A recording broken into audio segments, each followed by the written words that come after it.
Hi friends, அஸ்ஸலாமு அலைக்கும். இன்றைக்கி நம்ம வீட்டில் என்ன ஸ்பெஷல்னு பார்க்கலாமா? வாங்க பார்க்கலாம். சுட சுட சாப்பாடு. இன்றைக்கி வேலையே கரெக்டாக இருந்துச்சு ஃப்ரெண்ட்ஸ், இன்றைக்கி சாப்பாடு செய்கிறதுக்கு. அப்புறம் வாழைப்பூ முருங்கைக்கீரை போட்டு பருப்பு சாம்பார்,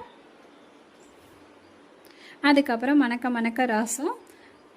சூப்பராக ரசம் வச்சுருந்தேன். பார்க்கும் போதே நல்லாயிருக்கு பார்த்தீங்களா? சாப்பிட்டா இன்னமும் நல்லாயிருக்கும். அதுக்கப்புறம் கொத்தரங்காய் பொரியல். என்னடா அடிக்கடி கொத்தரங்காய் பொரியல் பண்ணுறேன்னு நினைக்காதீங்க, ஆனால் அது ரொம்ப நல்லது உடம்புக்கு, நார்ச்சத்து உள்ளது.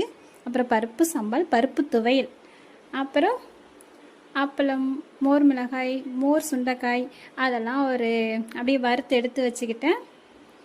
ஓகே ஃப்ரெண்ட்ஸ், அவ்வளோதான் இன்றைக்கி. அதுக்கப்புறம் இன்றைக்கி ஆயுத பூஜை கொண்டாடும் அனைத்து நல்லுள்ளங்களுக்கும் என்னுடைய நல்வாழ்த்துக்கள். எல்லோரும் ஹாப்பியாக சந்தோஷமாக கொண்டாடுங்க. அதுக்கப்புறம் வாங்க சாப்பிட்லாம். நானும் ஒரு வேலையாக முடிச்சுட்டு எனக்கு டைம் கரெக்டாக இருந்துச்சு. அதுக்கப்புறம் லேட்டாக தான் சாப்பிட ஆரம்பித்தேன். அப்புறம் பாருங்கள், இதுக்கே எவ்வளோ லேட் ஆகுது. வீட்டில் ஒவ்வொரு பெண்மணிக்கும் அப்பா எவ்வளோ வேலைங்கிறேன்.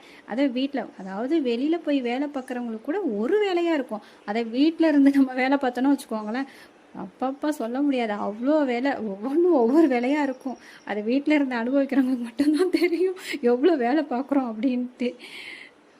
ஓகே ஃப்ரெண்ட்ஸ், நல்லா ஜாலியாக ஹாப்பியாக கொண்டாடுங்க. என்னுடைய ஃப்ரெண்ட்ஸுக்கு, அப்புறம் எல்லாருக்குமே, அனைவருக்கும் என்னுடைய நல்வாழ்த்துக்கள். ஹாப்பியாக இருங்க, ஹாப்பியாக சாமி கும்பிடுங்க. அப்புறம் எல்லாருக்குமே என்னுடைய வாழ்த்துக்கள்.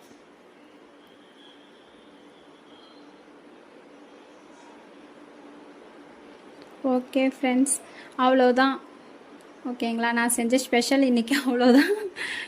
ஓகே, இனிமேல் நாளைக்கு பார்க்கலாம். நீங்களும் இதை போல் வீட்டில் நல்லா விதவிதமாக செஞ்சு சாப்பிடுங்க. ஓகே ஃப்ரெண்ட்ஸ், டாட்டா, பாய்.